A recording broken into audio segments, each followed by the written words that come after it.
নবীজি যখন ওই আসওয়াদ রাখালকে সুন্দর করে বোঝালেন, আসওয়াদ রাখাল তখন বলতেছেন, আমি তো আপনার কথায় সবকিছু বুঝতে পারলাম, আপনার ভিতরে কোনো অহংকার নাই, আমি তো ইসলাম কবুল করতে রাজি আছি।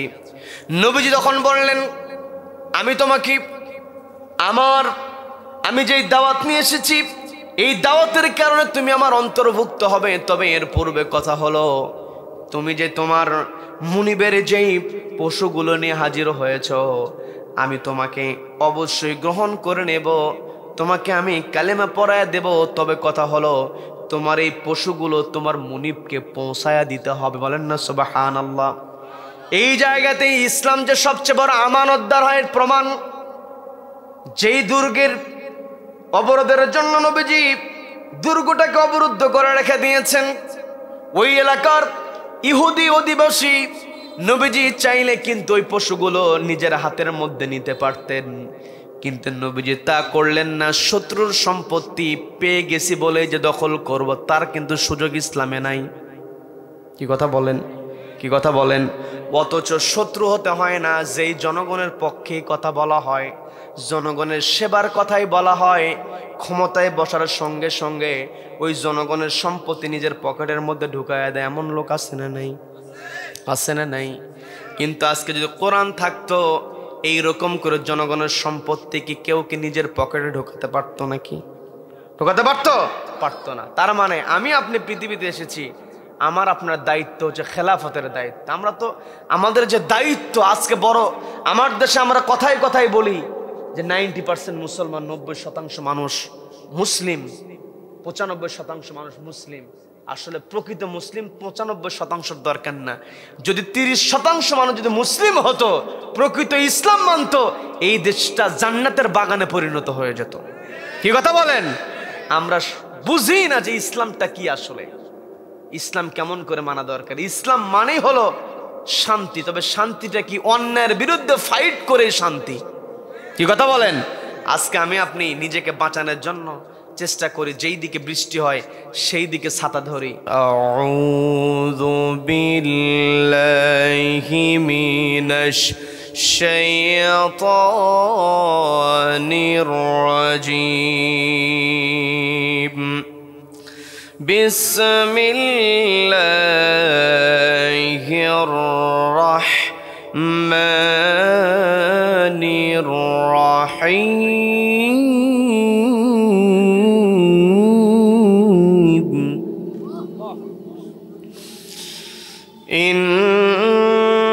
ইন্নামাল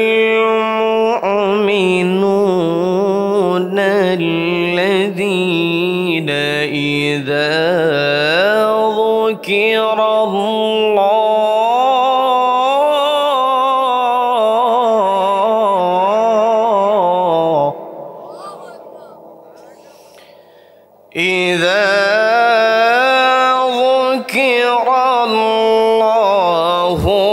وجلت قلوبهم وإذا تليت عليهم آياته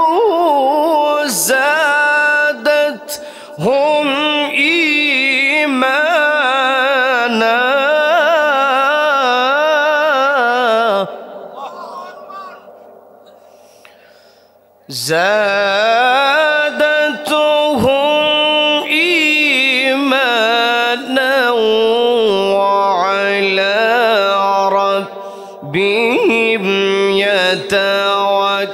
يتوكلون. الله أكبر. بسم الله الرحمن الرحيم. إن الله وملائكته يصلون على النبي النبي يا أيها الذين آمنوا صلوا عليه وسلموا تسليما اللهم صل على محمد وعلى آل محمد كما صليت على إبراهيم وعلى آل إبراهيم إنك حميد مجيد সবাই পড়ুন اللهم بارك على محمد وعلى آل محمد كما باركت على إبراهيم وعلى آل إبراهيم إنك حميد مجيد আমি কোরআনের সুর মাঝে শুনেছি যে নাম আজানের সুর মাঝেও শুনেছি ও নাম আমি কোরআনের সুর মাঝে শুনেছি যে নাম আজানের সুর মাঝেও শুনেছি ও নাম শুনেছি আমি আমার হৃদয় হে রাসূল নবীজি তোমায় হে রাসূল ভুলিনি তোমায় রসুলকে কি আমরা ভুলেছি রসুলকে ভোলা যাবে রসুলকে ভোলা যাবে না বাংলাদেশের অন্যতম প্রসিদ্ধ জেলা প্রাকৃতিক সৌন্দর্যে ভরপুর মৌলভীবাজার জেলার জুড়ি মধ্যম বাসিরপুর ইসলামী সমাজ কল্যাণ পরিষদের উদ্যোগে আয়োজিত নবম বার্ষিকী ঐতিহাসিক তাফসিরুল কোরআন মাহফিলের আজকের এই মেহতি মাহফিলের একেবারে সমাপনী পর্যায়ে যিনি সভাপতিত্ব করছেন শ্রদ্ধাভাজন আলেমে দ্বীন বিশিষ্ট ইসলামী চিন্তাবিদ বাসিরপুর ঈদগাহ জামে মসজিদের সম্মানিত সুযোগ্য খতিব শ্রদ্ধাভাজন হযরত মাওলানা আব্দুল হক সাহেব আমার পূর্বে কথা বলেছেন তরুণ উদীয়মান আলোচক আমার অত্যন্ত কাছের আমার অত্যন্ত ভালোবাসার হযরত মাওলানা আমিরুল ইসলাম কাউসার সাহেব রব্বুল আলামিন তার কণ্ঠকে আমৃত্যু ইসলামের জন্য কবুল করে নিন বলেন আমিন কথা বলেছেন বিশিষ্ট ইসলামী চিন্তাবিদ আলেমে দ্বীন আপনাদেরকে খুবই সুন্দর আবেগী কণ্ঠ দিয়ে যিনি আপনাদের সঙ্গে কথা বলেছেন হযরত মাওলানা মুফতি মুশাহিদ কাসেমি হাফিজাহুল্লাহ কথা বলেছেন আমার অত্যন্ত কাছের সুনামগঞ্জের কৃতি সন্তান সারা দেশব্যাপী যিনি কথা বলেন আমার অত্যন্ত কাছের বন্ধুবর হযরত মাওলানা ইমরুল হাসান জাফরি হাফিজাহুল্লাহ কথা বলেছেন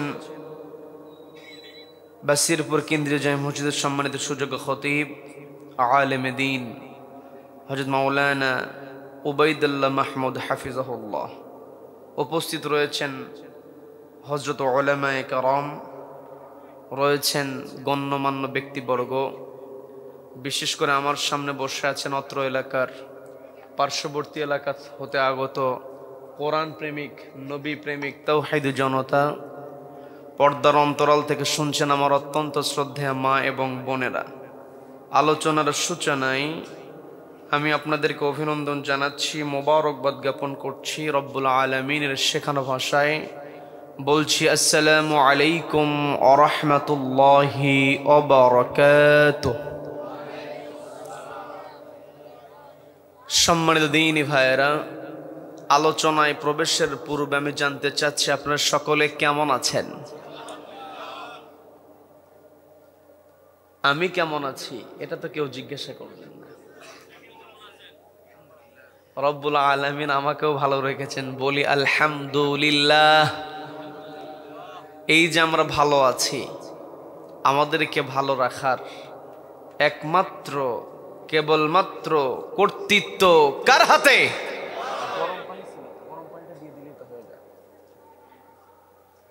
যেই মহান রব্বুল আলামিন আমাদেরকে ভালো রেখে সুস্থ রেখে সারাদিনের হাজারো কর্মব্যস্ততার পর ক্লান্ত শরীর নিয়ে যে সময়টাতে ঘরে ফেরার কথা ছিল, ঠিক সেই সময়টাতে ঘরের আকর্ষণকে প্রত্যাখ্যান করে কোরআনের আকর্ষণে যে মহান মুনিব আমাদেরকে কোরআনের বাগানে আসার বসার এবং কোরআনুল কারীম থেকে কিছু কথা বলা এবং শোনার মতো তৌফিক দান করলেন, সেই মহান মুনিবের দরবারে শুকরিয়া আদায় করে আমরা সকলে একযোগে বলে উঠছি আলহামদুলিল্লাহ। আবারও বলছি আলহামদুলিল্লাহ।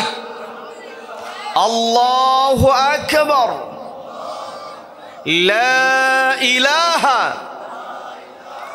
ইল্লাল্লাহু আল্লাহু আকবার ওয়ালিল্লাহিল হামদ ওয়ালিল্লাহিল হামদ। কৃতজ্ঞতা আদায় করলাম কার? জীবনের প্রত্যেকটা ক্ষেত্রে একজনের প্রশংসা হবে, তিনি কে? আমাকে আপনাকে সৃষ্টি করেছেন কে? Allah is the creator of all creations.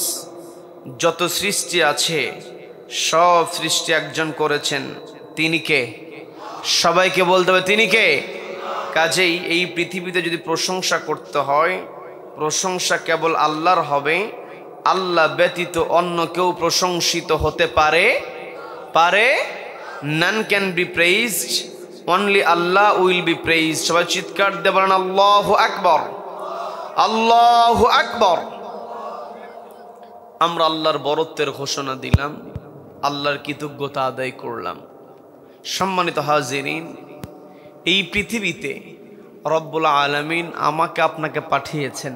যত সৃষ্টি আছে প্রত্যেকটা সৃষ্টির মধ্যে রব্বুল আলামিন আমাকে আপনাকে শ্রেষ্ঠ বানিয়েছেন। বলেন না সুবহানাল্লাহ।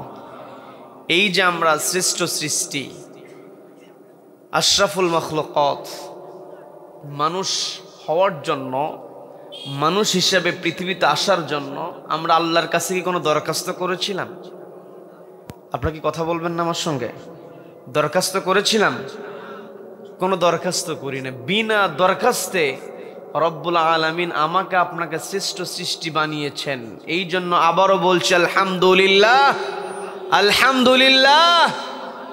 আল্লাহ রব্বুল আলামিন আমাকে আপনাকে শ্রেষ্ঠ বানালেন। শ্রেষ্ঠ সৃষ্টি আমরা, যত সৃষ্টি আছে প্রত্যেকটা সৃষ্টির উপরে আল্লাহ রব্বুল আলামিন আমাকে আপনাকে সম্মানিত করেছেন। এই সম্মান যদি আমি আপনি ধরে রাখতে চাই, আমার আপনার আসতে হবে একটি কিতাবের কাছে। সবাইকে বলতে হবে সেই কিতাবের নাম কি? সবাইকে বলবো সেই কিতাবের নাম কি? সম্মানিত ভাইয়েরা, এই কোরআনটাকে আল্লাহ রাব্বুল আলামিন আমার আপনার জন্য পাঠিয়েছেন। এই পৃথিবীতে আমার আপনার চলার জন্য যা যা দরকার সব কিছুর নির্দেশনা রব্বুল আলামিন কোরআনে স্পষ্ট তুলে ধরেছেন। তিবিয়ানান লিকুল্লি শাই। এই পৃথিবীতে আল্লাহ রাব্বুল আলামিন আমাকে আপনাকে শ্রেষ্ঠ বানালেন। এই যে আমি আপনি শ্রেষ্ঠ সৃষ্টি হয়েছি, এই কথাটা রব্বুল আলামিন 17 নম্বর সূরা বনী ইসরাঈলের 70 নম্বরে আল্লাহ রাব্বুল আলামিন সুন্দর করে বলছেন, ওয়ালাকাদ কাররামনা বনী আদম ওয়া হামালনাহুম ফিল বাররি والبحر ورزقناهم من الطيبات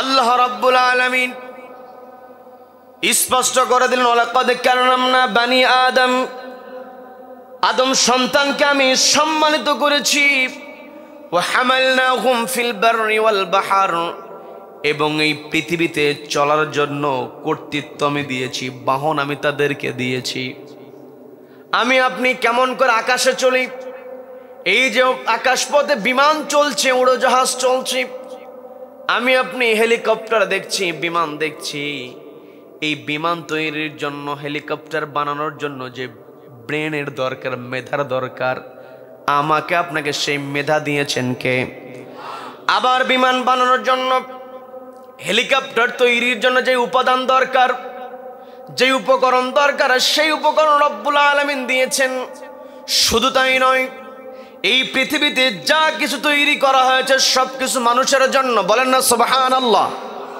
তার মানে আমার আপনার সামনে যে সৃষ্টি আমি আপনি দেখি আর যেই সৃষ্টি আমি আপনি দেখি না যা কিছু পৃথিবীতে তৈরি করা হয়েছে সবকিছু রব্বুল আলামিন মানুষের জন্য তৈরি করেছেন আমি বানিয়ে বলছি না পবিত্র কোরআনের 2 নম্বর সূরা সূরা বাকার 29 নম্বর আয়াতে রব্বুল আলামিন সুন্দর করে বলছেন হুয়াল্লাযী খালাকালাকুম মা ফিল আরদি জামিআ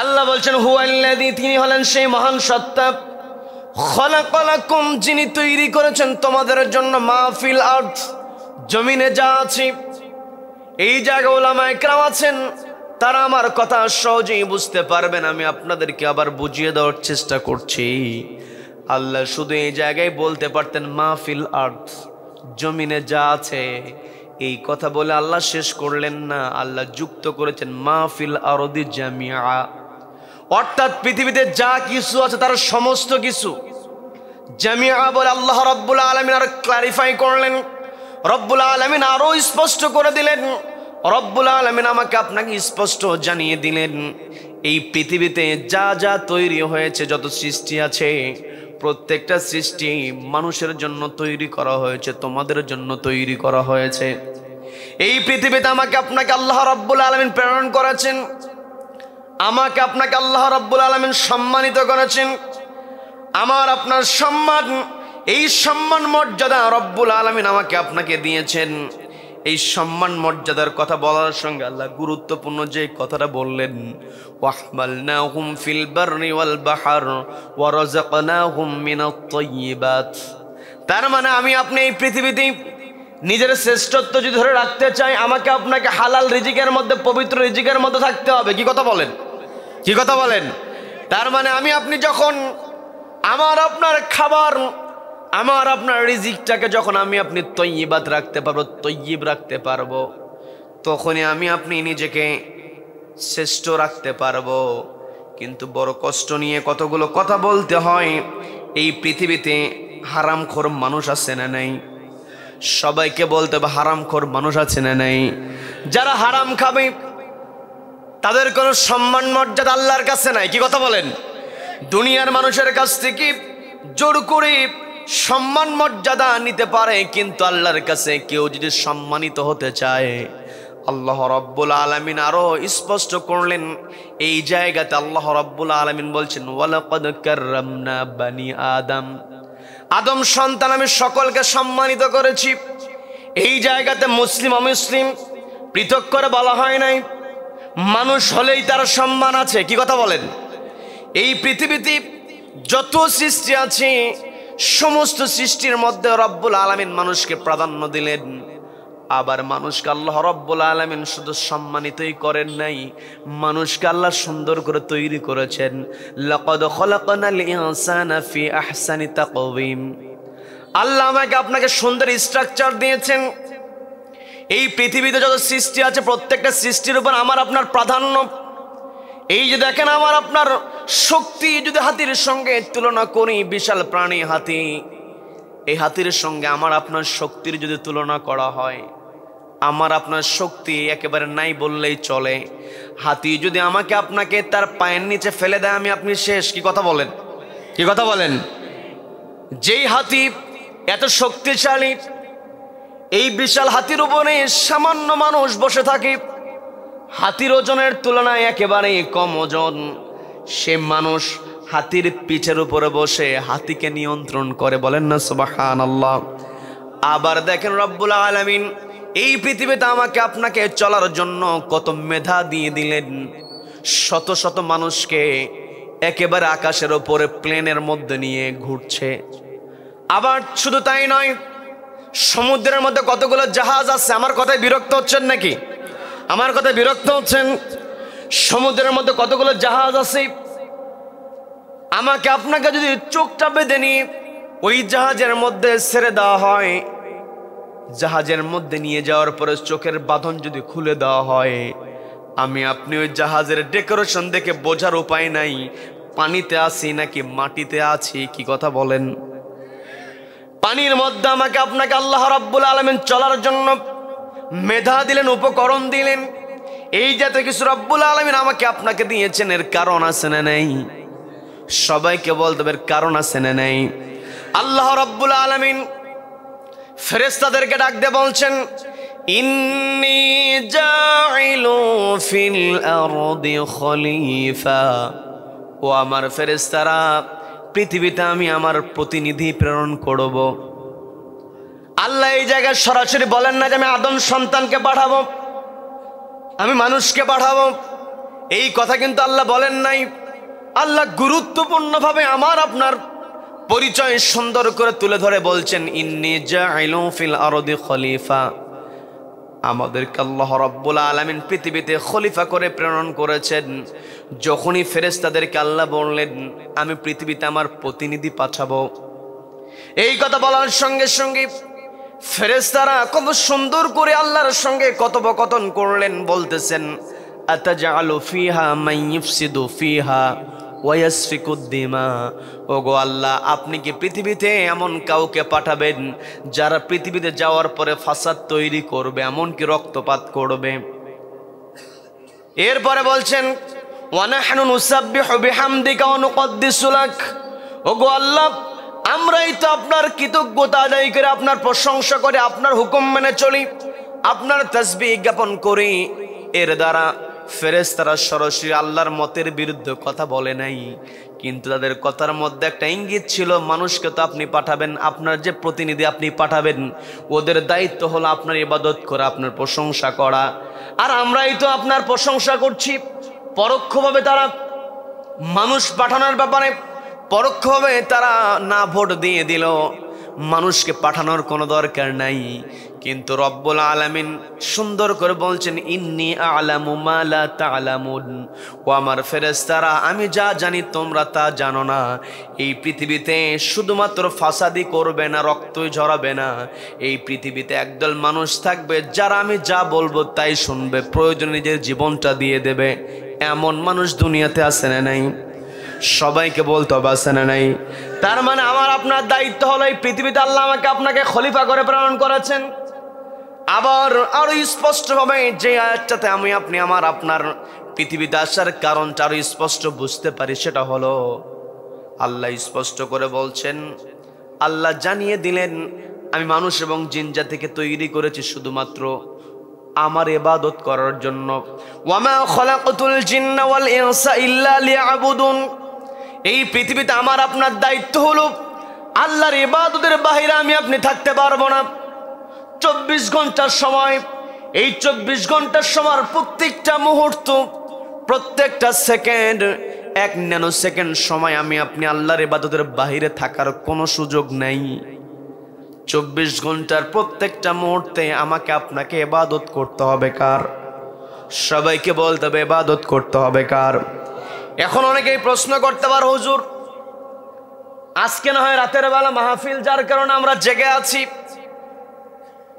আবার যতই এখানে জেগে থাকি সর্বোচ্চ আমরা এখানে 11:30 থেকে 12টা পর্যন্ত থাকবো, বাড়িতে গিয়ে তো ঘুমিয়ে পড়বো। যখন ঘুমের মধ্যে চলে যায় নিজের কাপড়ই তো ঠিক থাকে না, ঘুমের মধ্যে কেমন করে ইবাদত করব প্রশ্ন করার লোক আছে না নাই? সবাইকে বলতে হবে আছে না নাই? ঘুমের মধ্যে তো নিজের নিয়ন্ত্রণ থাকে না, আর আপনি বলছেন 24 ঘন্টার প্রত্যেকটা মুহূর্তে আমার ইবাদত করতে হবে। যেখানে আমার নিজের উপরে নিয়ন্ত্রণ থাকে না, কেমন করে ইবাদত করব?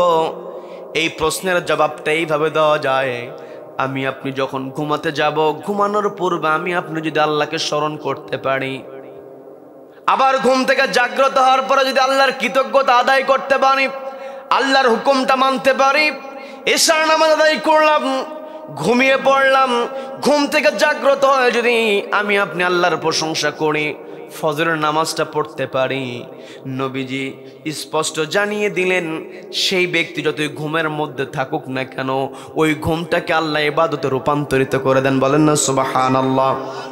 তার মানে আমার আপনার দায়িত্ব হলো আমাকে আপনাকে সবসময় আল্লাহর ইবাদতের মধ্যে থাকতে হবে। আমাকে আপনাকে আল্লাহর ইবাদতকারী বান্দা হিসেবে নিজেকে প্রতিষ্ঠিত করতে হবে। এই পৃথিবীতে আমার আপনার পরিচয়, বিভিন্ন পরিচয় থাকতে পারে। কেউ মন্ত্রী হতে পারে, কেউ এমপি হতে পারে, কেউ বড় অফিসার হতে পারে, সফল ব্যবসায়ী হতে পারে, টাকাওয়ালা হতে পারে। যার যত বড় পরিচয় থাকুক, যার যত ছোট পরিচয় থাকুক, সমস্ত পরিচয়ের উপরে আমার আপনার পরিচয়টা হলো আমি আপনি কতটুকু আল্লাহর গোলাম হতে পারলাম। কি কথা বলেন? বিরক্ত হচ্ছেন নাকি আমার কথায়? আমার আপনার পরিচয় হলো কতটুকু আমি আপনি আল্লাহর গোলাম হতে পেরেছি। আমি আপনি যখন শাহাদাত ওয়া আশহাদু আন্না মুহাম্মাদান আবদুহু ওয়া রাসূলুহু, এই জায়গায় গুরুত্ব দিয়ে কথাটা বোঝার দরকার। পর্দার থেকে মা বোনেরা আপনারা যদি শুনে থাকেন, কানটা একটু খাড়া করে শুনবেন। যে যেখানে আছেন, কথাটা বোঝার জন্য আমি সবার প্রতি দৃষ্টি আকর্ষণ করছি। কথাটা বোঝার চেষ্টা করবেন। নবীজি ছিলেন রাসূল, সর্বশ্রেষ্ঠ রাসূল। কি কথা বলেন? নবীজির পরিচয়, নবীজির সর্বশ্রেষ্ঠ রাসূল। এই নবীজির স্বীকৃতি যখন আমি আপনি দিই, সেই জায়গায় কিন্তু আমরা বলি মুহাম্মাদান আবদুহু ওয়া রাসূলুহু। রসুলের পরিচয়, তিনি হলেন সর্বশ্রেষ্ঠ রসুল। আল্লাহ তো চাইলে বলতে পারতেন মুহাম্মাদ রাসূলুহু ওয়া আবদুহু, কিন্তু আল্লাহ তা করলেন না। আল্লাহ এত সুন্দর করে সেট করে দিলেন মুহাম্মাদান আবদুহু ওয়া রাসূলুহু। রসুল হওয়ার পূর্বে নবীজির পরিচয় হলো নবীজি আল্লাহর গোলাম। বলেন আল্লাহু আকবার, বলেন আল্লাহু আকবার। তার মানে এই পৃথিবীতে আমার আপনার সবচেয়ে বড় পরিচয় হলো আমি আপনি কতটুকু আল্লাহর গোলাম হতে পেরেছি। আমি আপনি যতটুকু আল্লাহর গোলাম হতে পারবো, আমার আপনার সম্মান ততটুকু হতে হবে। নবীজি সবচাইতে বড় গোলাম ছিলেন আল্লাহর, যার কারণে আল্লাহর পরই তার স্থান। কি কথা বলেন? কি কথা বলেন? আর আল্লাহ রাব্বুল আলামিন স্পষ্ট করে জানিয়ে দিলেন, আল্লাহ তো আমাকে আপনাকে বলেছেন সূরা বানী ইসরাঈলের 70 নম্বর আয়াতে আল্লাহ বলেন ওয়ালাকাদ কাররামনা বানি আদম। এই জায়গায় আদম সন্তান সবাইকে সম্মানিত করা হয়েছে, সেই কথা বলা হয়েছে। আবার সূরা হুজরাতের মধ্যে আল্লাহ স্পষ্ট জানিয়ে দিলেন ইন্না আকরামাকুম ইনদাল্লাহি আতকাকুম। তোমাদের মধ্যে তারাই আমার কাছে সম্মানিত যাদের অন্তরে আমার ভয় যত বেশি আছে।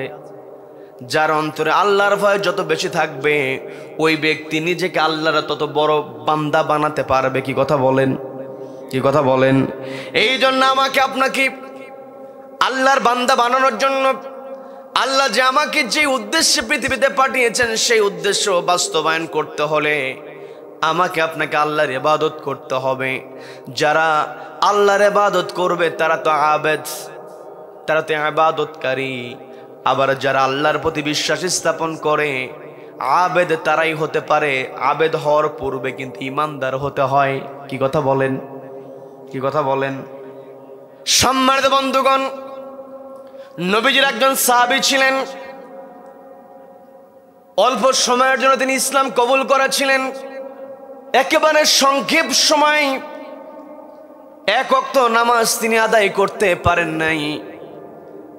নবীজি যখন খায়বার দুর্গ আক্রমণ করলেন, খায়বার দুর্গ নবীজি ঘেরাও করে ফেলেছেন, অবরোধ করে ফেলেছেন। ওই খায়বার এলাকায় একজন রাখাল ছিলেন। নাম হল আসওয়াদ রাখাল। ওই আসওয়াদ রাখাল শুনেছি সেই মদিনা থেকে খায়বারে এসে খায়বার দুর্গ অবরোধ করে দিয়েছে মুসলমানেরা। মুসলমানরা তো অবরোধ করার কারণে খ্রিস্টানদের কষ্ট হচ্ছে, ইহুদিদের কষ্ট হচ্ছে। এই যে দীর্ঘ পথ পাড়ি দিয়ে দূর থেকে এসে খায়বারকে দুর্গকে আক্রমণ করেছে, অবরোধ করেছে, কি কারণটা থাকতে পারে? গরিব মানুষ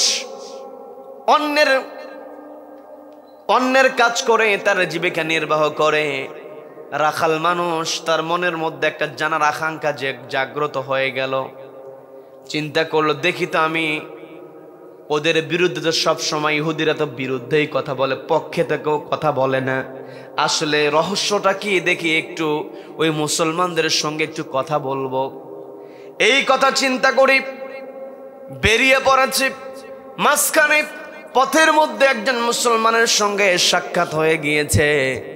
সাক্ষাৎ হওয়ার পরে জিজ্ঞাসা করছে, তোমরা দীর্ঘ পথ পাড়ি দিয়ে এই খায়বার দুর্গকে অবরোধ করে রেখে দিয়েছ, এই যে দীর্ঘ পথ পাড়ি দিয়ে এসে এই খায়বারের লোকজনকে তোমরা যে অসুবিধার মধ্যে ফেলে দিয়েছ, অবরোধ করে রেখে দিয়েছ, এর কারণটা কি একটু বলো। ওই সাহাবী তখন জবাব দিয়ে বলছেন, তুমি তো আমাকে জিজ্ঞাসা করেছ, আমার কাছ থেকে উত্তর তুমি জানতে পারবে, কিন্তু আমি তোমার কাছে যতটা ব্যাখ্যা দিতে পারবো তার চাইতে ভালো ব্যাখ্যা দিবেন যিনি আমাদের লিডার, যিনি আমাদের নেতা। তার কাছে গিয়ে প্রশ্নটা করো, তিনি তোমাকে ভালো করে বুঝিয়ে দিতে পারবেন। এই কথা বলার সঙ্গে সঙ্গে ওই রাখাল বলতেছে, কি বলো, তোমাদের লিডার আমার সঙ্গে কথা বলবে? বলে, বলবে না কেন? বলে, আমি তো রাখাল, আমার শরীরের মধ্যে দুর্গন্ধ। আমি যেই মনিবের কাজ করি, যার মেষগুলো আমি পালন করি, যার ছাগলগুলো আমি মরুভূমির মধ্যে চড়াই, সেই মনিবই তো আমার সঙ্গে ভালো করে কথা বলে না। বড় বড় নেতা আমাদের মধ্যে যারা আছে আমাদের দিকে তাকায় না, অথচ তুমি বলতেছো তোমাদের নেতা আমার সঙ্গে কথা বলবে। বড় অবাক হয়ে গেছেন তিনি। বলতেছে, আমাদের কাছে কোনো উঁচু নিচু ভেদাভেদ নাই, কালো ফর্সা ধনী গরিব সবাই সমান। তুমি যাও আমাদের নেতার সঙ্গে তুমি কথা বলতে পারবে, যাও, কোনো প্রকার তুমি ভয় করো না। ওই আসওয়াদ রাখাল নবীজিকে লক্ষ্য করে এগিয়ে যাচ্ছেন। একটা পর্যায়ে নবীজির সঙ্গে সাক্ষাৎ হয়ে গেল। নবীজির সঙ্গে সাক্ষাৎ হয়ে যাওয়ার পরে নবীজির সামনে যখন দাঁড়িয়েছেন, নবীজি মুস্কি হাসি দিয়েছেন। নবীজি যখন কথা বলতেন, নবীজির চেহারার মধ্যে একটা লাবণ্য থাকতো অন্যরকম। বলেন না সুবহানাল্লাহ। হযরত আবু হুরায়রা রাদিয়াল্লাহু তাআলা আনহু তিনি বর্ণনা করেছেন, আমরা ক্ষুধার্ত মানুষ, পেটের মধ্যে খাবার নাই, তীব্র যন্ত্রণা। যখনই নবীজির সামনে যেতাম, নবীজির চেহারার দিকে যখন তাকিয়ে থাকতাম, ক্ষুধার কথা আমরা ভুলে যেতাম। বলেন না সুবহানাল্লাহ, বলেন সুবহানাল্লাহ। তার মানে নবীজির চেহারার মধ্যে সবসময় লাবণ্য ভাব ছিল। নবীজি কথা বলতেন সুন্দর করে, নবীজির কথা বলার ধরনটাই ছিল ভিন্ন। নবীজি মুস্কি হাসি দিয়েছেন, বলছেন, কিছু বলবে তুমি? তখন ওই রাখাল বলছে, আমি তো এসেছি, আমি জানতে চাই আপনারা এত দূর পথ পাড়ি দিয়ে কোন উদ্দেশ্যে আপনারা এই দুর্গটাকে অবরোধ করে রেখেছেন? এলাকার মানুষেরা কষ্টের মধ্যে আছে, এই কষ্টের মধ্যে ফেলার কারণটা কি? বলার পর নবীজি বলছেন, আমি তো কাউকে কষ্ট দিতে আসি নাই, বরং সবাইকে মুক্তি দেওয়ার জন্য এসেছি। বলেন না সুবহানাল্লাহ। তার মানে ইসলাম পৃথিবীতে এসেছে মানুষকে মুক্তি দেওয়ার জন্য। কি কথা বলেন? আমার আপনার দেশে গোটা দুনিয়াতে আমি আপনি যখন লক্ষ্য করি, সেখানে দেখা যায় সবাই মানুষের অধিকারের কথা বলে, মানুষকে শান্তিতে রাখার কথা বলে, মুখে বলে এক কথা, বাস্তবে আর এক কথা। কি কথা বলেন? আছে না নাই? এই যে গোটা দুনিয়াতে মানবতার ফেরি হয়ে যারা কথা বলে, ফেরিওয়ালা হিসাবে, আমেরিকা কথা বলে, রাশিয়া কথা বলে, চীন কথা বলে, তারা মানুষের মানবতা নিয়ে কথা বলে। অথচ দেখেন দীর্ঘদিন ওই ফিলিস্তিনি ভাইদের উপরে বড় বড় অত্যাচার করা হয়, সেখানে কোনো কথা নাই। কি কথা বলেন? মুসলমানদের বিরুদ্ধে তারা সবসময় লেগে থাকে, মুসলমানদের বিরুদ্ধে ষড়যন্ত্র করতে পারলেই তারা নিজেদেরকে অনেক বড় মনে করতে পারে, নিজেদেরকে শ্রেষ্ঠ বানাতে পারে। শুধুমাত্র এটা তাদের মুখে থাকে, বাস্তবে থাকে না। ওই মুখে যতই তারা মানবতার কথা বলুক না কেন, মানুষকে মুক্ত করার কথা যতই তারা বলুক না কেন, তারা কখনো মানুষকে মুক্ত করতে পারে না। মানুষকে মুক্ত করতে, মানুষের অধিকার ফিরিয়ে দিতে আমি আপনি যদি চেষ্টা করি, তাহলে একটা কিতাবকে সামনে রাখতে হবে। সেই কিতাবের নাম কি? সবাইকে বলতে হবে সেই কিতাবের নাম কি? নবীজি যখন বললেন, আমি তো মানুষকে কষ্ট দেওয়ার জন্য আসি নাই, আমি তো এসেছি মানুষকে মুক্ত করার জন্য। আসওয়াদ রাখাল কথাটা বুঝতে পারলো না। আসওয়াদ রাখাল বলছি, আপনার কথা তো আমি বুঝতে পারলাম না, মানুষকে মুক্ত করার জন্য আপনি এসেছেন, আপনার কথা বুঝি নাই। নবীজি তাকে সুন্দর করে বুঝিয়ে দিলেন, এই পৃথিবীতে আমরা এসেছি, আমাদের সবার একজন সৃষ্টিকারী আছেন, তিনি কে? সবাইকে বলতে হবে তিনি কে? সেই আল্লাহ আমাকে আপনাকে যেভাবে চলতে বলেছেন সেভাবে চলতে হবে, সেই কথা নবীজি বলছেন। এই পৃথিবীতে সবাই সমান, সবাই আদমের সন্তান, সবাই আদমের সন্তান, সবার একই পরিচয়, কিন্তু সম্মান তারাই আল্লাহর কাছে পাবে, মর্যাদা তারাই আল্লাহর কাছে পাবে যারা আল্লাহর প্রতি ঈমান আনবে, আল্লাহর হুকুম মেনে চলবে। যখন এই কথা বলা হলো, ওই আসওয়াদ রাখাল তখন বলতেছে, আমি যদি আল্লাহর প্রতি বিশ্বাস করি তাহলে আমার ফায়দাটা কি, আমার উপকারিতাটা কি? আমার কথায় কি বিরক্ত হচ্ছেন নাকি? শেষ করে দেব। আসওয়াদ রাখাল যখন এই কথা বলল, নবীজি বলছেন, তুমি যদি আল্লাহর প্রতি ঈমান আনতে পারো, তুমি যদি আল্লাহকে বিশ্বাস করো, তুমি আমার ভাই হয়ে যাবে। ওই রাখাল অবাক হয়ে গেল, আমি কি ঈমান আনলে ভাই হয়ে যাব? এ কেমন কথা? নবীজি বলছেন, তোমাকে আমরা বুকে টেনে নেব। আসওয়াদ রাখাল তখন আরো স্পষ্ট করে বলছেন, আমাকে যে আপনি বুকে টেনে নেওয়ার কথা বললেন, আমার শরীরের মধ্যে দুর্গন্ধ, আমার চেহারা তো সুন্দর নয়, আমার শরীরে যেমন ভালো পোশাক নাই। নবীজি বলছেন, আল্লাহ মানুষের এগুলো দেখেন না, আল্লাহ মানুষের অন্তরটা দেখেন। বলেন না সুবহানাল্লাহ। তার মানে আমার আপনার পরিচয় যাই হোক না কেন, অন্তরটাকে পরিষ্কার করতে হবে। কি কথা বলেন? কি কথা বলেন? আসওয়াদ রাখালের সঙ্গে নবীজির কথা হচ্ছে। ওই আসওয়াদ রাখাল বলছে, ঠিক আছে, বুঝতে পারলাম, আমি যদি ঈমান আনয়ন করি, আমি যদি আপনার কথা মতো আল্লাহর প্রতি ঈমান আনি, তাহলে আপনি আমাকে ভাই হিসেবে গ্রহণ করবেন। এতে আমার উপকারিতাটা কি? নবীজি বলছেন, এর উপকারিতা হলো দুনিয়াতে বড় উপকারিতা দেখা যায় না, উপকারিতাটা দেখা যাবে আখিরাতে। ও আরেকটু অবাক হয়েছে, বুঝতে পারলাম না। বলতে, তুমি যদি ইসলাম কবুল করো, এই পৃথিবীতে আমরা এসেছি নির্দিষ্ট সময়ের জন্য, সবাইকে তো চলে যেতে হবে। ওই আখিরাতে সকলকে মুখোমুখি হতে হবে। কার সামনে? সবাইকে বলতে হবে কার সামনে? আল্লাহর সামনে দাঁড়াতে হবে। আমি আপনি তো প্রত্যেক দিন ঘোষণা দেই, আমি আপনি যখন নামাজে দাঁড়িয়ে যাই, আমি আপনি সুন্দর করে উচ্চারণ করি, আলহামদুলিল্লাহি রাব্বিল আলামিন আর রহমানির রহিম মালিক ইয়াউমিদ্দিন। এই যে দেখেন, আমি আপনি যখন আল্লাহর স্বীকৃতিটা দিয়ে দিলাম, আল্লাহ হলেন ওই দিনের মালিক, অর্থাৎ যেই দিন বিচার কায়েম করবেন কে? সবাইকে বলতে, বিচার কায়েম করবেন কে? মালিক ইয়াউমিদ্দিন।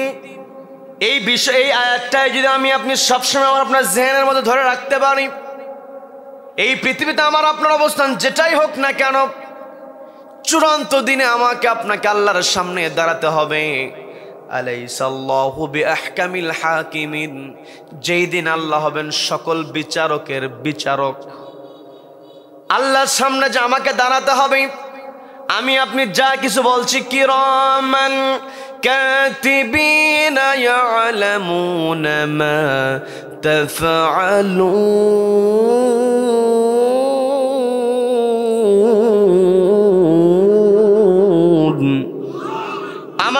সব কর্মগুলো আমার আপনার কাঁধের উপরে যে ফেরেশতা দুইজন আছে সবকিছু লিপিবদ্ধ করছেন। শুধু তাই নয়, আমি আপনি কোথায় কি করছি সবকিছুর ভিডিও ধারণ করা হয়, সবকিছু রেকর্ড হয়। এই যে আমার সামনে ক্যামেরাগুলো তাক করে আছে, আমি এই জায়গায় যে কথাগুলো বললাম এখান থেকে নেমে কোনো কথাকে আমি কি অস্বীকার করতে পারবো নাকি? মা ইয়ালফিযু মিন কওলিন ইল্লা লাদাইহি রাকীবুন আতীদ, আমি আপনি যে লফজটা উচ্চারণ করি সেটাও রেকর্ড করা আছে। কি কথা বলেন? আমার আপনার সমস্ত কিছু ধারণ করা হয়, সেটা আবার আমার আপনার দেহের মধ্যেই ধারণ করা হচ্ছে। পবিত্র কোরআনের 17 নম্বর সূরা, যে আয়াতে আল্লাহ আমাকে আপনাকে সম্মানিত করার কথা বলেছেন, সেই সূরার 13 নম্বর আয়াতে আল্লাহ বলছেন, ওয়া কুল্লু ইনসানিন আলজামনাহু তায়রাহু ফি উনুকিহি ওয়া নুখরিজু লাহু ইয়াওমাল কিয়ামাতি কিতাবান ইয়ালকাহু মানশুরা।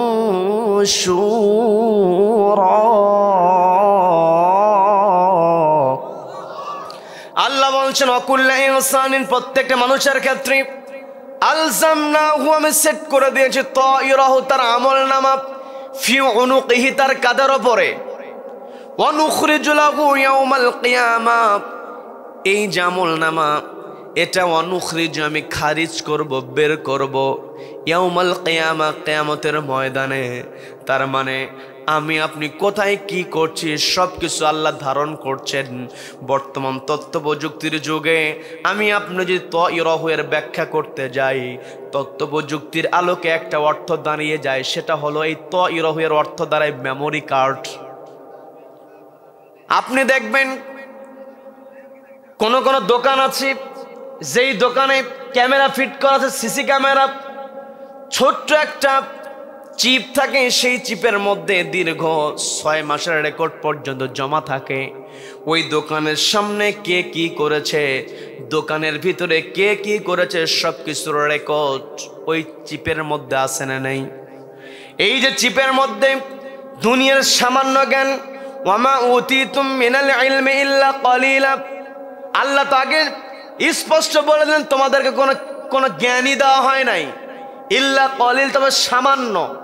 এই সামান্য জ্ঞানে আমি আপনি আজকে তথ্য প্রযুক্তির কল্যাণে কোথায় কি হয়, আপনি এখানে বসে আছেন, একেবারে কয়েকশো মিটার দূরে আপনার দিকে তাক করা ক্যামেরা আমার আপনার শরীরের পশমের গোড়াটা কি অবস্থায় আছে সেটাও কিন্তু ক্যামেরা ধরতে পারে। কথা বলেন, কি কথা বলেন? তার মানে আমি আপনি এই পৃথিবীতে এসেছি, আমাকে আপনাকে আল্লাহর গোলাম হতে হবে, আল্লাহর দাসত্ব করতে হবে, তবে আমি আপনি আপনার শ্রেষ্ঠত্ব ধরে রাখতে পারবো। আমি আপনি যদি শ্রেষ্ঠত্ব ধরে রাখতে চাই, আল্লাহর ভয় আমার আপনার অন্তরে থাকতে হবে। কারণ যারা ইমানদার হয়, যারা আল্লাহর গোলাম হয়, যারা মুমিন হয়, তাদের যে বৈশিষ্ট্য দরকার, যে বৈশিষ্ট্যগুলো অর্জন করা দরকার, কোরআনের মধ্যে সেই বৈশিষ্ট্যগুলো আছে না নাই? সবাইকে বলতে হবে সেই বৈশিষ্ট্যগুলো আছে না নাই?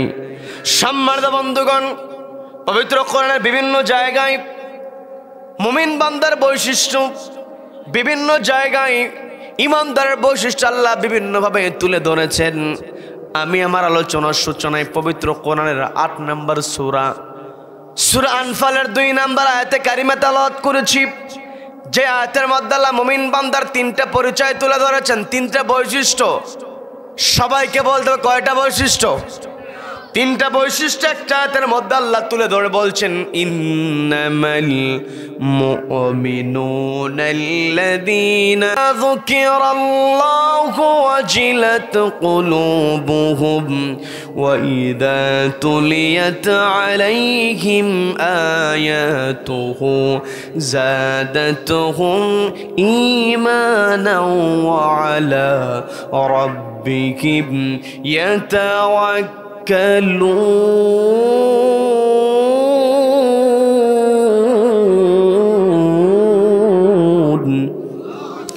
আল্লাহ বলছেন ইন্নামাল মুমিনুন, তারাই হলো মুমিন, তারাই হলো বিশ্বাসী, আল্লাযীনা ইযা যুকিরাল্লাহ, যাদের সামনে আমি আল্লাহ আমার নাম উচ্চারিত হয়, ওয়াজিলাত কুলুবুহুম, অন্তরটা কেঁপে ওঠে। কার ভয়ে?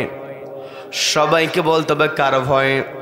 তার মানে মুমিন বান্দার এক নাম্বার বৈশিষ্ট্য হলো মুমিন বান্দা আল্লাহকে ভয় করবে।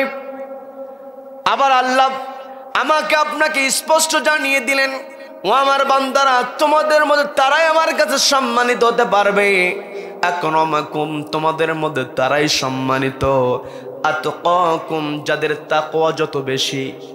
তাকওয়া যত বেশি মানে আমার আপনার ভিতরে আল্লাহর ভয় যত বেশি থাকবে, আমি আপনি অন্যায় থেকে তত বেশি দূরে থাকতে পারবো। কি কথা বলেন? কি কথা বলেন? যেই সমস্ত প্রতিষ্ঠানগুলোতে নিয়ম নীতি বেশি, নিয়ম কানুন বেশি, দেখবেন দেশের মধ্যে শ্রেষ্ঠ যেই প্রতিষ্ঠানগুলো, যেই প্রতিষ্ঠানের ছাত্রগুলো ভালো রেজাল্ট করে, ওই প্রতিষ্ঠানের নিয়ম কিন্তু তত শক্ত হয়। কি কথা বলেন? আইন যদি ভঙ্গ করে ফেলে, একটা ভয় থাকে, টিসি দিয়ে বের করে দেয়। কি কথা বলেন? কি কথা বলেন? এই যে শিক্ষা প্রতিষ্ঠান থেকে বহিষ্কার করে দিবি, যখনই অন্যায় করতে নেয় তখনই মনে হয়ে যায় আমি যদি অন্যায় করি স্কুল থেকে বের করে দেবে। ভয় আসে না নাই? যখনই ভয়টা চলে আসে তখনই সে নিজেকে নিয়ন্ত্রণ করতে পারে। ঠিক তেমনি আমি আপনি যদি মনে করতে পারি মালিক ইয়াউমিদ্দিন, আমি যে কাজটা করছি এই কাজের হিসাব নিকাশ আল্লাহর সামনে দেওয়ার জন্য ওই কিয়ামতের ময়দানে আমাকে দাঁড়াতে হবে, এই চিন্তা যদি আমি আপনি অন্তরের মধ্যে লালন করতে পারি, আল্লাহ যে আমার বিচার করবেন এই ভয়টা যদি আমার আপনার অন্তরের মধ্যে থাকে, তবে আমি আপনি আল্লাহর বান্দা হতে পারবো। কথা বলেন ঠিক কিনা? এই যে আমি আপনি পৃথিবীতে এসেছি, হয়তো একাকী, অনেক সময় দেখা যায় আমাদের মধ্যে অনেক আবেদ মানুষ আছে, ইমানদার মানুষ, তাহাজ্জুদ গুজার বান্দা, একাকী ইবাদত করে, ব্যক্তিগত জীবনে তার কোনো ত্রুটি থাকে না, সব ভালো কাজ করে, নামাজ পড়ে, রোজা রাখে, হজ করে, যাকাত দেয়, মানুষের উপকার করার সর্বোচ্চ চেষ্টা করে, ব্যক্তিগত জীবনে সে ভালো কাজ করার চেষ্টা করে। এই চেষ্টা করে মনে করে আমি তো আল্লাহর ইবাদত করছি, আমি তো জান্নাতে এমনিতেই চলে যাব। কিন্তু আল্লাহ রাব্বুল আলামিন আমাকে আপনাকে তো একাকী ইবাদত করার জন্য পাঠান নাই। আমার ইবাদতটা হবে ব্যক্তিগত জীবনে, পারিবারিক জীবনে। কি কথা বলেন? কি কথা বলেন? ব্যক্তিগত জীবনে আমাকে ইবাদতকারী হতে হবে, পারিবারিক জীবনে আল্লাহর ইবাদত প্রতিষ্ঠা করতে হবে। আবার আমি আপনি যেই সমাজের মধ্যে থাকি সেই সমাজটাকে এমন বানাতে হবে যে সমাজে সবাই ইবাদত করবে কার? সবাইকে বলতে ইবাদত করতে হবে কার? যেই রাষ্ট্রের মধ্যে আমি আপনি চলবো সে রাষ্ট্রের মধ্যে আল্লাহকে ভয় করে চলতে হবে। রাষ্ট্রের একটা নীতি, রাষ্ট্র পরিচালনার নীতির দরকার আছে না নাই? নিয়ম কানুনের দরকার আছে না নাই?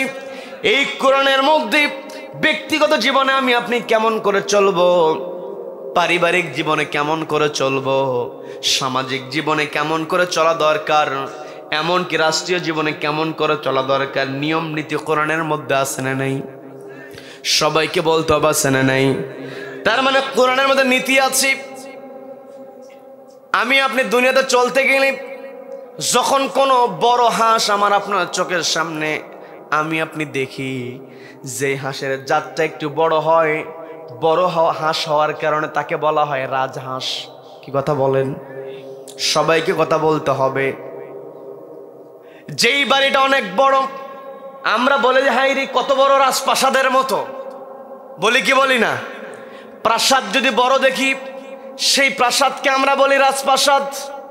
হাঁস যদি বড় হয়ে যায় হাঁসটাকে আমি আপনি বলি রাজহাঁস। আবার ওই প্রাসাদ যেই মিস্ত্রি তৈরি করে আমরা সেই মিস্ত্রিকে বলি রাজমিস্ত্রি। কি কথা বলেন? তার মানে যেই মিস্ত্রি শ্রেষ্ঠ সেই মিস্ত্রিকে বলা হয় রাজমিস্ত্রি। যেই হাঁসটা বড় সেই হাঁসটাকে বলা হয় রাজহাঁস। যেই প্রাসাদটা বড় তাকে বলা হয় রাজপ্রাসাদ।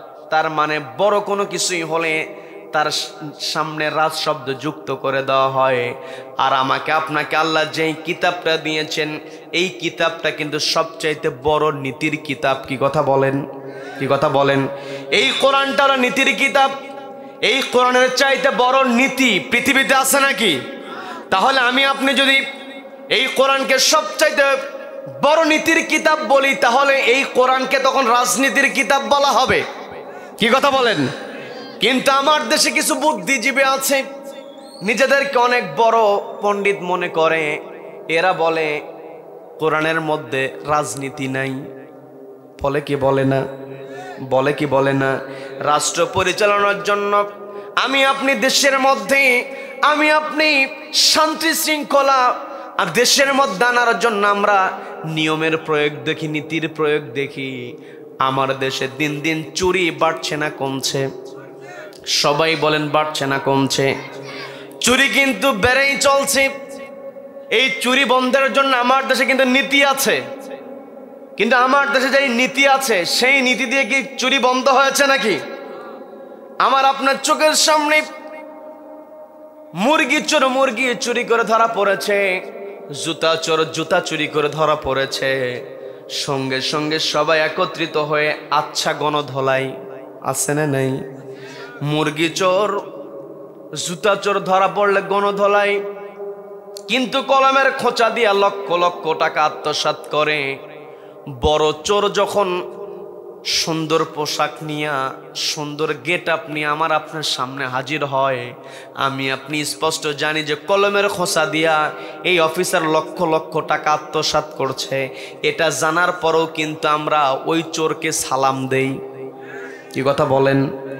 জুতা তো ধরা পড়েছে, আমি আপনি ধোলাই দিলাম, কিন্তু কলমের খোঁচা দিয়া লক্ষ লক্ষ টাকা আত্মসাৎ করেছি।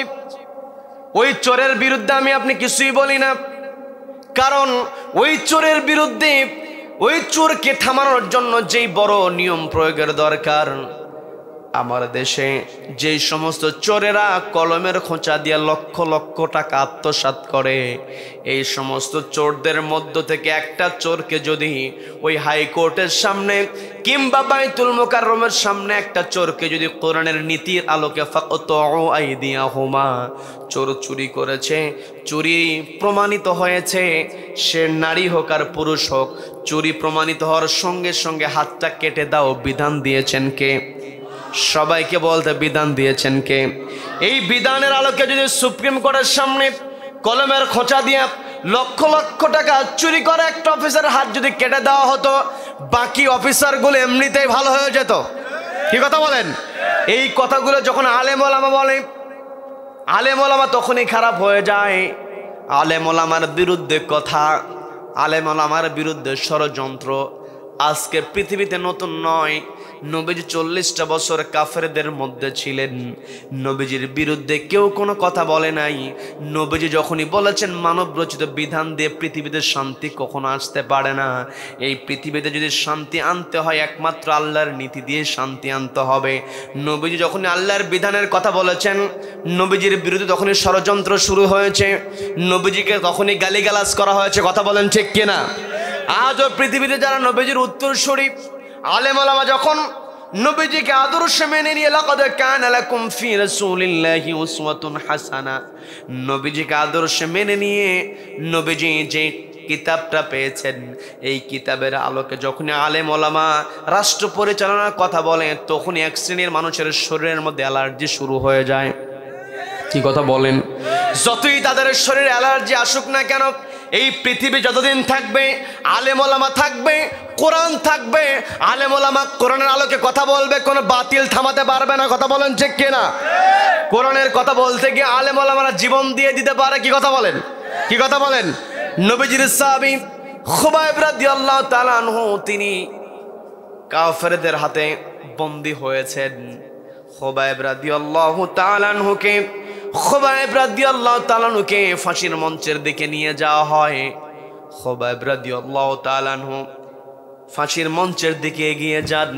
চেহারার মধ্যে কোনো প্রকার হতাশার ছাপ নাই, কোনো ভয়ের ছাপ নাই। বর্ণনাটা দিচ্ছিলেন সাঈদ ইবনে আমর আল জুমাহি রাদিয়াল্লাহু তাআলা আনহু। তিনি বলছেন, আমি তখনও ইসলাম কবুল করি নাই।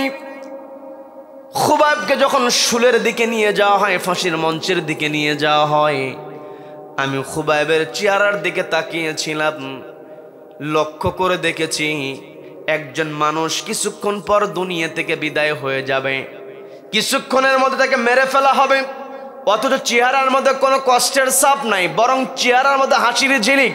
বলেন আল্লাহু আকবার।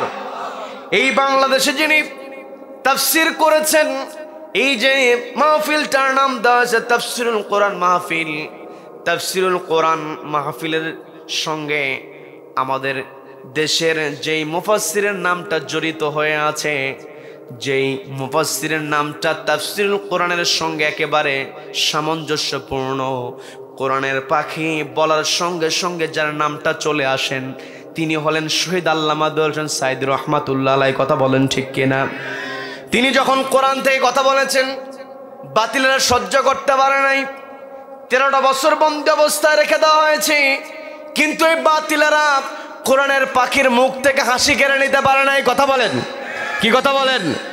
কোরআনের পাখিদের বিরুদ্ধে যতই ষড়যন্ত্র করা হোক না কেন, আলেম ওলামাদের বিরুদ্ধে যতই ষড়যন্ত্র করা হোক না কেন, যতই কষ্ট দেওয়া হোক না কেন, যতই তাদেরকে গালিগালাজ করা হোক না কেন, তারা ওই দুনিয়ার কোনো ষড়যন্ত্রকে ভয় পায় না। তারা সব সময় ভরসা করে কার ওপরে? সবাইকে বলতে হবে কার ওপরে? আমাদের কোরআনের পাখিকে যেই দিন হত্যা করা হয়েছে, হত্যার পূর্বের দিনই অ্যাম্বুলেন্স থেকে যখন তাকে নামানো হলো, তিনি অ্যাম্বুলেন্স থেকে নামলেন, নামার সঙ্গে সঙ্গে সবাইকে লক্ষ্য করে তিনি সালামটা দিয়েছিলেন। ওই সালাম দেওয়ার সঙ্গে সঙ্গে তিনি কিন্তু তার চেহারার মধ্যে একটা হাসির ঝিলিক দিয়েছিলেন। ওই তার চেহারার যে হাসির ঝিলিক, এই হাসির ঝিলিকটা কিয়ামত পর্যন্ত অনুপ্রেরণা হয়ে থাকবে যারা কোরআন থেকে হক কথা বলবে। কথা বলেন ঠিক কিনা? তিনি হক কথা বলেছেন, যার কারণে আল্লাহর উপর ভরসা করতে পেরেছেন, একমাত্র আল্লাহকে ভয় করেছেন। কি কথা বলেন? যারা একমাত্র আল্লাহকে ভয় করে তাদের জন্য সমস্ত বরকতের দরজা আল্লাহ খুলে দেন। বলেন না সুবহানাল্লাহ। আর যার জন্য আল্লাহর রহমতের দরজা, বরকতের দরজা খোলা থাকে, সেই ব্যক্তিকে দুনিয়ার কেউ থামাতে পারে না। বন্ধুগণ, আমি বানিয়ে বলছি না, যারা আল্লাহকে ভয় করবে তাদের জন্য যে আল্লাহ বরকতের দরজা খুলে দেন, সেই কথাটা স্পষ্ট আল্লাহ বললেন পবিত্র কোরআনের 7 নম্বর সূরা, সূরা আল আরাফের 96 নম্বর আয়াত। আল্লাহ বলছেন, ওয়ালাউ আন্না আহলাল কুরা আমানু ওয়াত্তাকাউ লাফাতাহনা আলাইহিম বারাকাতিম মিনাস সামাই ওয়াল আরদ। বলেন আল্লাহু আকবার। আল্লাহ বলছেন, ওয়ালাউ আন্না আহলাল কুরা, জনপদের লোকেরা যদি আমানু, ঈমান আনে কার উপরে?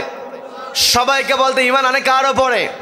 আল্লাহর প্রতি ঈমান আনে, ওয়াত্তাকাউ, এবং আল্লাহকে ভয় করে,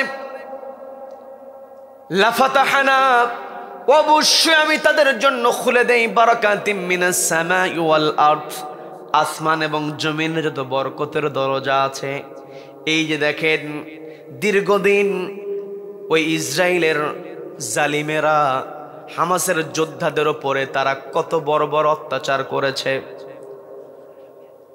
হামাসের যোদ্ধাদেরকে তারা কোণঠাসা করার চেষ্টা করেছে, কিন্তু শেষ পর্যন্ত পারে নাই, চুক্তিতে আসতে বাধ্য হয়েছে। কি কথা বলেন? কি কথা বলেন? এই হামাসের যোদ্ধা তারা একমাত্র আল্লাহকে ভয় করেছেন। আরেকটু ক্লিয়ার করলে আপনারা বুঝতে পারবেন, এই যে আফগানিস্তানের বিরুদ্ধে কত কথা বলা হয়, আফগানিস্তানের বিরুদ্ধে কত কথা বলা হয়েছে, কিন্তু শেষ পর্যন্ত আফগানিস্তানের যেই তালেবান ভাইয়েরা আল্লাহর উপরে ভরসা করেছিল, গোটা দুনিয়াতে 3 বছরের মধ্যে তারা যে বিপ্লবটা ঘটিয়েছে, গোটা দুনিয়ার মানুষ আফগানিস্তানের দিকে তাকিয়ে আছে। কথা বলেন ঠিক কিনা? অল্প কয়েকদিন হলো তারা স্বাধীন হয়েছে, অথচ তাদের অর্থনৈতিক সূচক দিন দিন উঠতেইছে উপর দিকে। কি কথা বলেন? কি কথা বলেন? তার মানে যখন আল্লাহর উপরে আস্থা রাখা হয়, আল্লাহকে ভয় করা হয়, আল্লাহ বরকতের দরজাগুলো খুলে দেন। আমি আপনি যদি আমার দেশটাকে শান্তিতে, আমার দেশটাকে যদি আমি আপনি সুন্দর করে সাজাতে চাই, তাহলে আমাকে আপনাকে অবশ্যই কোরআনের কাছে এগিয়ে আসতে হবে। কি কথা বলেন? কি কথা বলেন? অনেক বুদ্ধিজীবী আছে, ওরা বলে যে কোরআন দিয়ে রাষ্ট্র পরিচালনার জন্য আলেম ওলামারা এত কথা বলে যে কোরআন বাস্তবায়িত হয়, ইসলাম বাস্তবায়িত হয়, আমেরিকা তো সাহায্য করবে না। রাশিয়া সম্পর্ক রাখবে না, চীনেরা সহযোগিতা করবে না। কাজেই এই যে ওলামা একরাম যে কথাগুলো বলে, এই কথাগুলো বাস্তবায়িত হলে তো দেশের সমস্যা, দেশ একেবারে নিচের দিকে চলে যাবে। আসলে এগুলো মানুষের মাথাকে ওয়াশ করার জন্য হুদাই একেবারে একেবারে দামহীন কথা, মূল্যহীন কথা বলেন। কি কথা বলেন?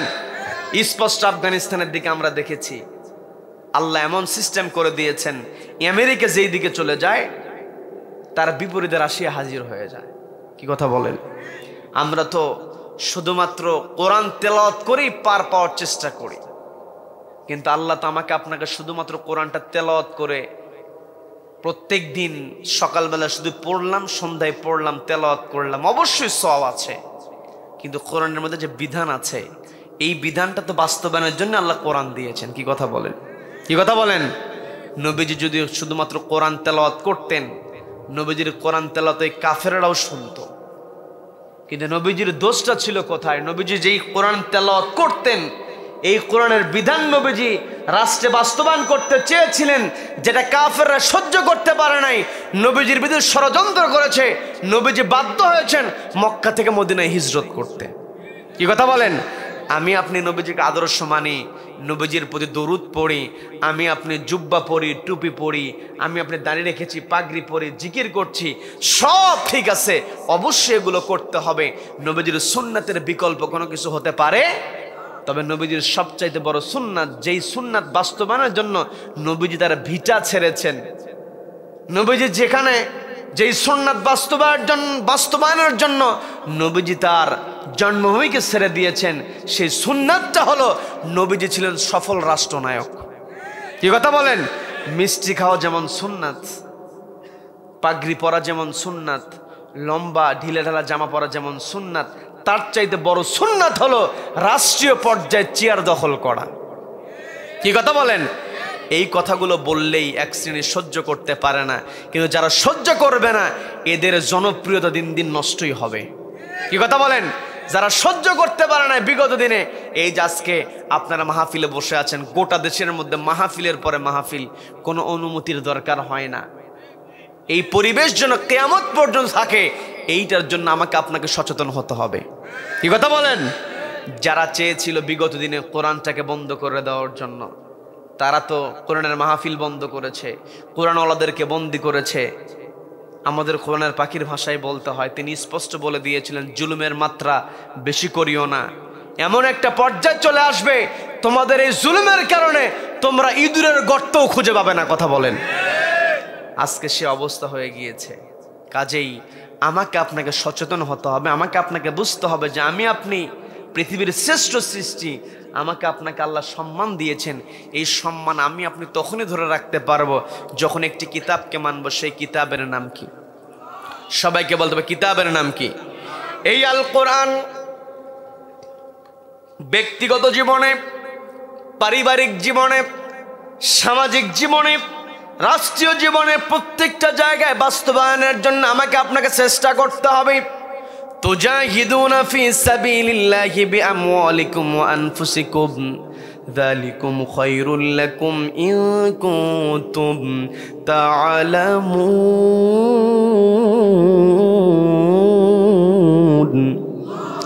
আল্লাহ বলেন তুজাহিদুনা ফি সাবিলিল্লাহ, আল্লাহর রাস্তায় তোমরা সংগ্রাম করবে, আল্লাহর রাস্তায় তোমরা প্রচেষ্টা চালিয়ে যাবে।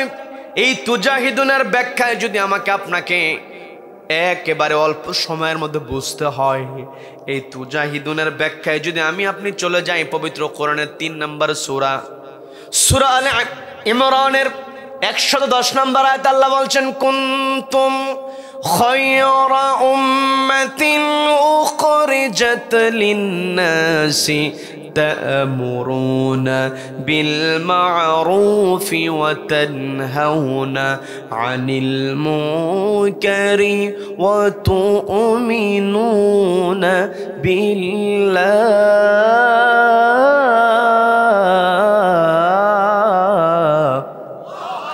তুজাহিদুন ফি সাবিলিল্লাহ।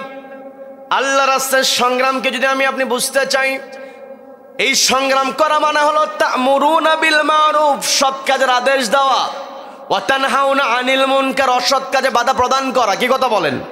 কি কথা বলেন? নবীজি সৎ কাজের আদেশ দিয়েছেন, অসৎ কাজে বাধা প্রদান করেছেন। এই সৎ কাজের আদেশ যদি আমি আপনি দিতে চাই, অসৎ কাজে যদি আমি আপনি বাধা প্রদান করতে চাই, তাহলে আমাকে ওই রকম গুরুত্বপূর্ণ পদেই অধিষ্ঠিত হওয়ার পরে আদেশ করতে হবে, নিষেধাজ্ঞা জারি করতে হবে। কি কথা বলেন? আপনাদের এই ইউনিয়নে কোনো কিছু যদি নিষেধ করতে হয়, আবার কোনো আদেশকে বাস্তবায়ন করতে হয়, এলাকার সমস্ত আলেম ওলামার একত্রিত হয়ে যদি বলে এই কাজটা করতে হবে, কেউ ইচ্ছা করলে সে কাজ করতেও পারে, নাও করতে পারে। কিন্তু যদি চেয়ারম্যান বলে আমার এই ইউনিয়নের মধ্যে এই কাজটা করতে হবে, চেয়ারম্যান বলার সঙ্গে সঙ্গে সেই কাজ কিন্তু বাস্তবায়িত হবে। কি কথা বলেন? কি কথা বলেন? তার মানে তা'মুরুনা বিল মারুফ, আমি আপনি যদি সৎ কাজের আদেশ দিতে চাই, অবশ্যই আমাকে ক্ষমতার চেয়ারে যেতে হবে। কি কথা বলেন? ওয়া তানহাউনা আনিল মুনকার, অসৎ কাজে যদি আমি আপনি বাধা প্রদান করতে চাই, অবশ্যই এরকম পাওয়ার আমার আপনার লাগবে যেই পাওয়ারের জন্য নবীজি মক্কা থেকে মদিনায় হিজরত করেছেন। কি কথা বলেন? একাকী ইবাদত করে যদি পার পাওয়া যেত, তাহলে ইমাম হোসাইন ইয়াজিদের সামনে তিনি দাঁড়িয়েছিলেন। ইয়াজিদের পক্ষ থেকে তাকে অফার দেওয়া হয়েছিল, এই পৃথিবীর যেখানে তুমি যাবে তোমাকে সুবিধা দেওয়া হবে, একাকে তুমি ইবাদত করো, তবে শর্ত হলো ইয়াজিদের বিরুদ্ধে কোনো কথা বলা যাবে না।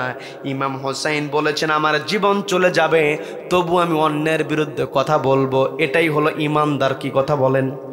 কি কথা বলেন? সম্মানিত দিনী ভাইয়েরা, আল্লাহর জমিনে আল্লাহর বিধান কায়েমের প্রচেষ্টা আমাকে আপনাকে চালাতে হবে।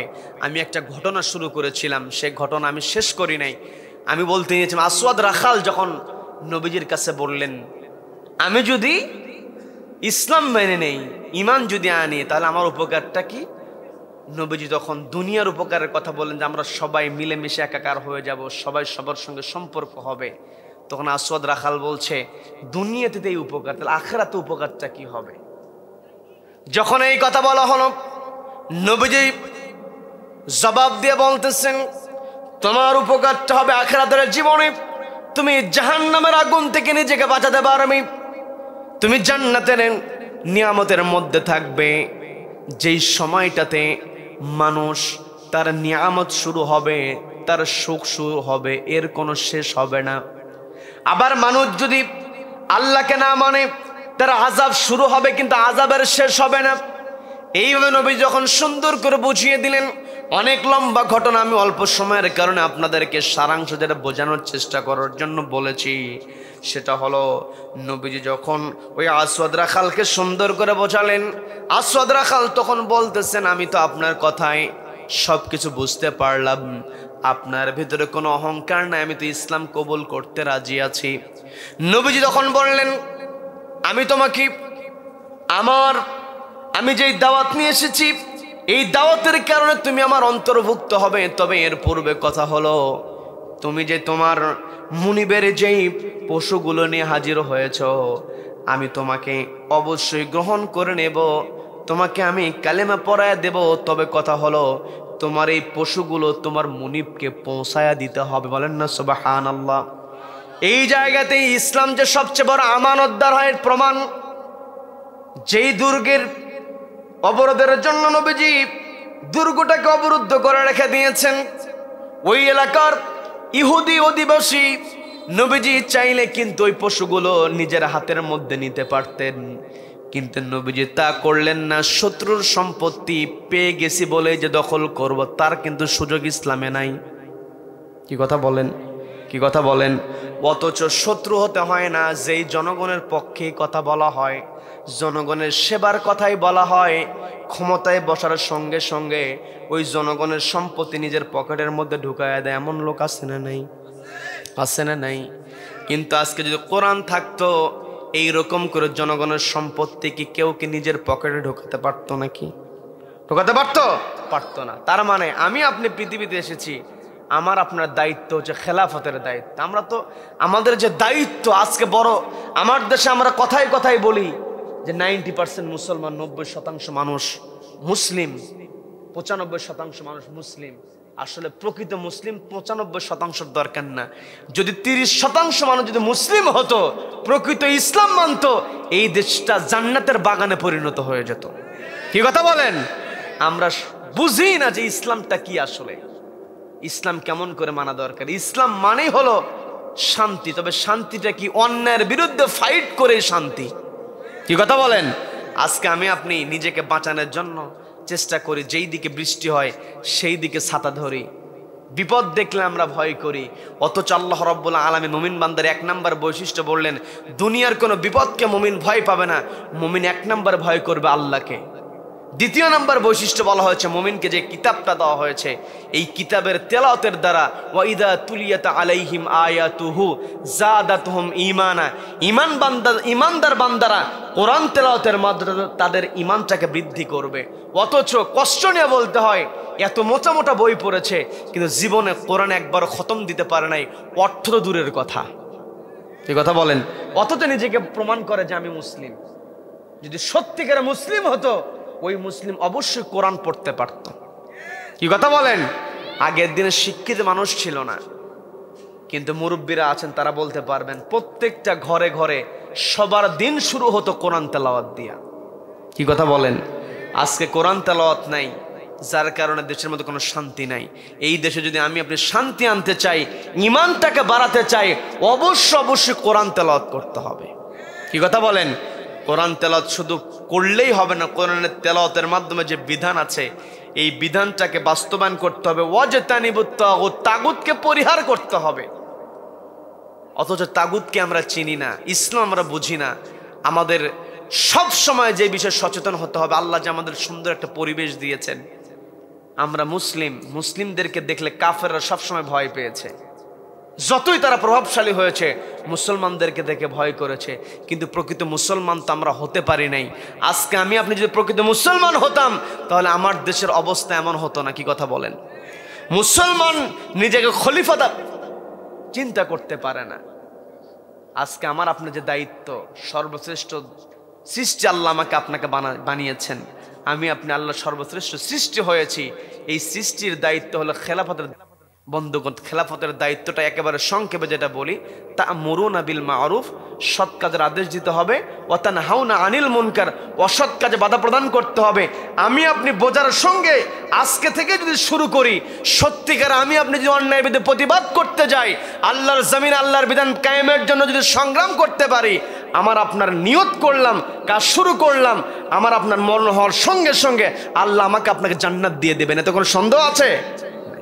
ওই যে আসওয়াদ রাখালের কথা বলেছিলাম, আসওয়াদ রাখাল, নবীজি বললেন যে তুমি তোমার মুনিবের কাছে তোমার এই পশুগুলো পৌঁছায় দাও। আরেকটা বর্ণনায় পাওয়া যায়, নবীজি আসওয়াদ রাখালকে বলেন তোমার যাওয়ারও দরকার নেই, আমি তোমার এই যে পশুগুলো তুমি দায়িত্ব পালন করছো, এগুলোকে আমি একটা ধাওয়া দিয়ে দেব, একেবারে সরাসরি তোমার মুনিবের বাড়িতে গিয়ে পৌঁছায় যাবে। বলেন না সুবহানাল্লাহ, বলেন সুবহানাল্লাহ। নবীজি আসওয়াদ রাখালের সঙ্গে কথোপকথন শেখে যখন আসওয়াদ রাখাল ইসলাম কবুল করেছে, কবুল করার পরে যুদ্ধের জামাওয়াজ শুরু হয়ে গিয়েছে, নবীজিকে বলছেন ইয়া রাসূলুল্লাহ, ইয়া হাবিবাল্লাহ, আমি তো ইসলাম কবুল করেছি, এই মুহূর্তে আমার কাজটা কি? নবীজি বললেন তুমি তো ইসলাম কবুল করেছো, এই মুহূর্তে তোমার তো নামাজের ওয়াক্তটা তুমি পাও নাই। তারপরে নবীজি বলতেছেন তোমার রোজা তুমি করবা, হজের সময় তো নাই, তোমার তো এখন যুদ্ধের ময়দানে যেতে হবে। নবীজি বললেন যাও অমুক জায়গায় গিয়ে তুমি যুদ্ধ করতে শুরু করো, অমুক জায়গায় তুমি দায়িত্ব পালন করো। আসওয়াদ রাখাল সেখানে গিয়ে দায়িত্ব পালন করতে গিয়ে কাফেরদের আঘাতে তিনি দুনিয়া থেকে বিদায় হলেন। এক ওয়াক্ত নামাজ কিন্তু তিনি পড়তে পারেন নাই, অথচ ফেরেশতারা তার লাশের দিকে চতুর্পাশ দিয়ে ঘেরাও করে বসে আছে। বলেন না সুবহানাল্লাহ, বলেন সুবহানাল্লাহ। আসওয়াদ রাখাল তিনি ইসলাম কবুল করলেন, তিনি নামাজও পড়তে পারেন নাই, রোজাও করতে পারেন নাই, হজও করতে পারলেন না, ইসলাম কবুল করলেন, দিন কায়েমের জন্য এগিয়ে গেলেন, জীবন দিয়ে দিলেন, সরাসরি জান্নাতে চলে গেলেন। বলেন না সুবহানাল্লাহ। তার মানে আমার আপনার দায়িত্ব, যখনই আমি আপনি ইসলাম কবুল করব, নামাজের ওয়াক্ত হবে আমার আপনার নামাজ, যখন রোজার সময় আসবে তখন আমার আপনার রোজা, ঠিক আছে নির্ধারিত সময়, কিন্তু আল্লাহর জমিনে আল্লাহর বিধান কায়েমের জন্য খেলাফতের দায়িত্ব যে আল্লাহ আমাকে দিয়েছেন, যেই মুহূর্তে আমি ইসলাম বুঝতে পারবো, ইসলামকে মেনে নিতে পারবো, সেই সময় থেকেই আমাকে আপনাকে খেলাফতের দায়িত্ব পালনের জন্য যে কাজ করা দরকার সেই কাজই করতে হবে। কি কথা বলেন? সম্মানিত বন্ধুগণ, খেলাফতের কথা, খেলাফতের দায়িত্ব যদি আমি আপনি বুঝতে চাই, তাহলে আমার আপনার ভিতরে এক নম্বরে যেই টার্গেটটা নিয়ে আসতে হবে, তা'মুরুনা বিল মা'রুফ, সৎ কাজের আদেশ দিতে হবে, ওয়া তানহাউনা আনিল মুনকার, অসৎ কাজে বাধা প্রদান করতে হবে, ওয়া তু'মিনুনা বিল্লাহ, ঈমান আনতে হবে কার উপরে? সবাইকে বলতে ঈমান আনতে হবে কার উপরে? আর ঈমানদার বান্দাদের তৃতীয় নম্বর যে বৈশিষ্ট্য আল্লাহ বললেন, ওয়া আলা রাব্বিহিম ইয়াতাওয়াক্কালুন, যার ঈমান আছে সে আল্লাহর উপর তাওয়াক্কুল করবে। আর যেই ব্যক্তি আল্লাহর উপর তাওয়াক্কুল করবে ওই ব্যক্তির পক্ষেই সৎ কাজের আদেশের কর্মী হওয়া সম্ভব, অসৎ কাজে বাধা প্রদানকারী হওয়া সম্ভব। যার আল্লাহর প্রতি তাওয়াক্কুল আছে, যত বিপদ আপদ আসুক না কেন সে হক কথা বলবে, খারাপ কাজের বিরুদ্ধে প্রতিবাদ করবে। এটা হচ্ছে মুমিনের পরিচয়। কি কথা বলেন? রব্বুল আলামিন আমাদের সকলকে কবুল করেন, বলেন আমিন, বলেন আমিন। সম্মানিত দ্বীনী ভাই, আমরা যে আলোচনা শুনলাম, এই পৃথিবীতে আমাকে আপনাকে সর্বশ্রেষ্ঠ সৃষ্টি আমাকে আপনাকে বানিয়েছেন কে? বানিয়েছেন কে? ওয়ালাকাদ কাররামনা বানি আদম, আদম সন্তানের কথা বলা হয়েছে। মুসলিম হোক অমুসলিম হোক সবাই এখানে সম্মানিত। কিন্তু মানুষের মধ্যে সম্মানিত যদি হতে চাই, ইন্না আকরামাকুম ইনদাল্লাহি আতকাকুম, আমরা যদি সম্মানিত হতে চাই অবশ্যই আমাদের ভিতরে তাকওয়া আনতে হবে, আল্লাহকে ভয় করতে হবে। আল্লাহর কাছে যদি মর্যাদা পেতে চাই, শুধুমাত্র মানুষ সৃষ্টির সেরা জীব, সৃষ্টির সেরা জীব এটা বললেই হবে না। আল্লাহ তো এটাও স্পষ্ট করে বলে দিয়েছেন, বালহুম আদল উলাইকা কাল্লানাম বালহুম আদল। মানুষ যদি তার দায়িত্ব পালন না করে সে তো শ্রেষ্ঠ থাকে না, সে জন্তুর মতো হয়ে যায়, এমনকি জন্তুর চাইতে নিকৃষ্ট হয়ে যায়। আমরা দেখেছি, একেবারে শেষ সময় যে কথাটা বলি এটা বলেই শেষ করছি, আমরা তো দেখেছি গরু ছাগলের দিকে তাকায় আমরা দেখি নাই কখনো কয়েকটা ষাঁড় মিলে একটা গাভীর উপরে আক্রমণ করেছে। এইরকম দৃশ্য পৃথিবীর কেউ দেখেছে? সবাইকে বলবো দেখেছে? কেউ দেখে নাই। কিন্তু কয়েকজন পুরুষ মিলে একটা নারীকে সুযোগ পাইলে আক্রমণ করে, আছে না নাই? আছে না নাই? যেই কাজ প্রাণীরা করে না সেই কাজ মানুষ করে ফেলে। তার মানে মানুষ শ্রেষ্ঠ, অবশ্যই শ্রেষ্ঠ। কতক্ষণ শ্রেষ্ঠ থাকবে? যতক্ষণ একটি কিতাব মানবে। সেই কিতাবের নাম কি? সবাইকে বলতো কিতাবের নাম কি? এই কোরআন মানলে সে শ্রেষ্ঠ হবে, কোরআন না মানলে সে নিকৃষ্ট হবে। কাজে আমি আপনি যদি শ্রেষ্ঠ হতে চাই কোরআনকে মানতে হবে। কোরআনের বিভিন্ন জায়গায় আল্লাহ মানার কথা বলেছেন। তবে সর্বোপরি আজকে আমরা আলোচনা যেটা শুনলাম সেটা হলো তা'মুরুনা বিল মা'রুফ, আমাদেরকে সৎ কাজের আদেশ দিতে হবে, ওয়া তানহাউনা আনিল মুনকার, অসৎ কাজে বাধা প্রদান করতে হবে। এই দুইটা কর্মসূচিকে নিয়ে আল্লাহ যতদিন আমাকে আপনাকে হায়াত দিয়েছেন ততদিন যেন আমরা এই দুইটা কর্মসূচির মধ্যে চলতে পারি। সৎ কাজের আদেশ, অসৎ কাজে বাধা প্রদান, এই দুইটা কর্মসূচি নিয়ে যেন আমরা পৃথিবীতে চলতে পারি। রব্বুল আলামিন আমাদের সকলকে কবুল করেন, বলেন আমিন।